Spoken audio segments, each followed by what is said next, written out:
Nous sommes en train de préparer le voyage ce matin pour le diocèse d'Uvira. Il y a 15 jours ou 3 semaines, il y avait des inondations terribles. Il y a plusieurs personnes qui ont perdu la vie. Il y a plusieurs familles qui ont perdu tout, donc la maison et tous les champs, etc. Naitwa Tosha Marerani. Kwa mkaaji wa Kasenga tunateseka sana. Tunakufa sana. Anza na midi usiku. Maji na mpaka hivi saa 9, saa 7, saa 8 tuko maji. Tunateseka sana na mpaka hivi hatujui kwa tutakimbilia. Watu walikufa tuwezi hesabia na hatuwezi jua ni watu wangapi penye walikufa.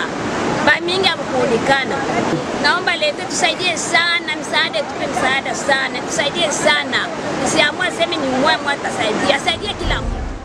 Alors les gens de bonne volonté, comme je disais tout à l'heure, nous ont aidés à récolter quelque chose et à amener pour ces sinistrés-là. Pour Uvira, c'est la première fois, mais dans notre diocèse, on était pratiquement partout où il y avait besoin. Et presque dans toutes les paroisses. Il y a par exemple surtout de nos paroisses, malheureusement avec le confinement et comme les prêtres ne peuvent pas rencontrer les gens pour les sensibiliser pour les besoins des autres, alors ce sont quelques paroisses qui ont répondu et des autres gens de bonne volonté, comme je disais, parfois on nous envoie des choses et nous les partageons. Pas du tout suffisante, mais on donne le peu qu'on a. Parce qu'il y a beaucoup de ménages. L'autre jour, on a parlé de 11 000, d'autres parlent de 15 000, mais c'est pratiquement impossible d'aider tout le monde. Mais comme je dis, on fait ce qu'on peut.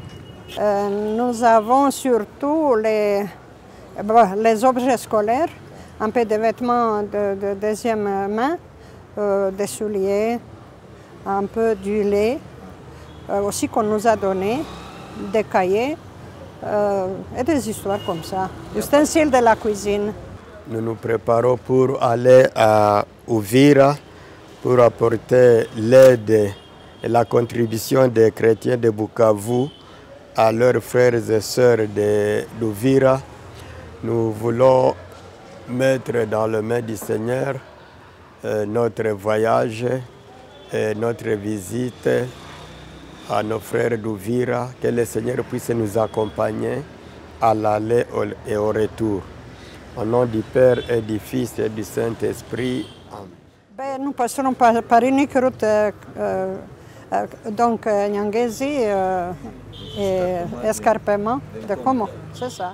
La route n'était jamais facile, mais si, on demande au Seigneur de nous bénir et on essaye de passer, on passe quand même. Elle n'est pas jolie, elle n'est pas bonne, mais parce qu'elle n'est pas entretenue, pourvu qu'il n'y a pas de bandits qui nous attendent sur la route. Elle est jolie d'un côté, mais de l'autre côté assez dangereuse. Il faut avoir bonne voiture et bon chauffeur. Oui, l'aide que nous sommes en train de porter, nous la laisserons à Camagnola.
Monsieur l'abbé Dominique, nous venons de Bukavu avec la contribution des chrétiens de Bukavu pour leurs frères et sœurs qui sont à Uvira, compte tenu de la catastrophe qu'ils ont eue causée par l'inondation.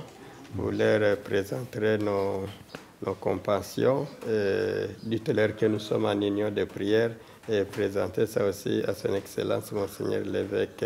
Et nous vous souhaitons vraiment la paix de Christ. Merci beaucoup, Monsieur l'abbé. Okay. Je remercie tout le monde et puis toute la contribution de toutes les personnes qui ont voulu se joindre à nous, à toute notre population sinistrée. C'est vraiment très touchant et nous sommes très reconnaissants.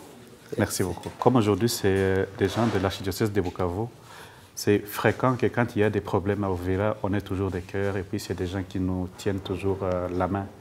Donc, c'est fréquent pour ceux qui sont de l'archidiocèse et c'est fréquent pour d'autres personnes de bonne volonté. C'est vrai qu'il y a beaucoup de situations qui se présentent ainsi et on sent qu'il y a des frères et sœurs qui sont à côté de nous, donc on n'est pas seul. On a senti que la sensibilisation est allée toucher du monde.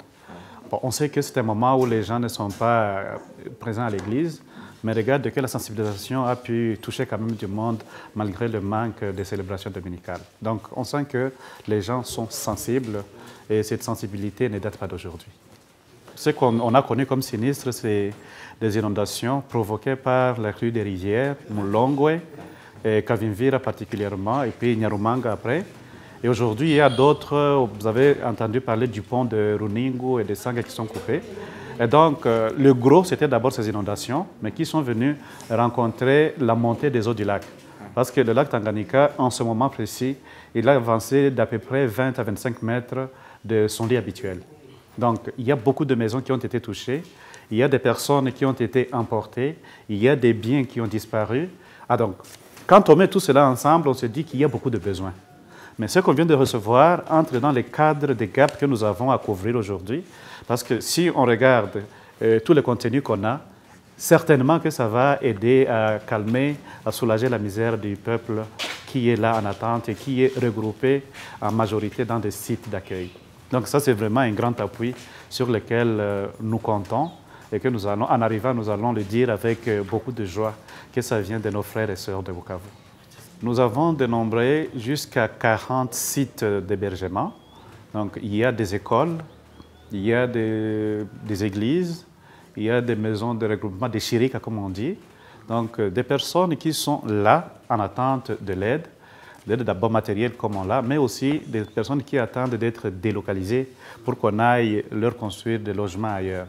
Donc, la gestion aujourd'hui, elle n'est pas facile, mais on a compté aussi sur l'hospitalité des familles qui ont accueilli d'autres dans leur famille. Donc, nous avons des gens dans les sites, mais nous avons d'autres dans des familles d'accueil. Et maintenant, la gestion, c'est que nous passons à rencontrer des gens là où ils sont, après avoir établi des listes. Et quand on a de la nourriture comme ça, par exemple, ou des biens, des non-vivres, nous savons déjà détecter des personnes avec un certain degré de vulnérabilité. Alors, nous allons des plus vulnérables aux moins vulnérables. Mais de toutes les façons, quand on a de l'aide, on essaie de coordonner. Et au niveau du diocèse, nous avons créé un comité de crise. Et ce comité est vraiment à l'œuvre aujourd'hui. Et puis, avec la Caritas Ensemble, nous sommes en train de travailler pour essayer de couvrir tous les sites, évidemment, accompagner d'autres organisations qui nous viennent en aide. Et je dis que les besoins sont encore là. N'hésitez pas à revenir si possible.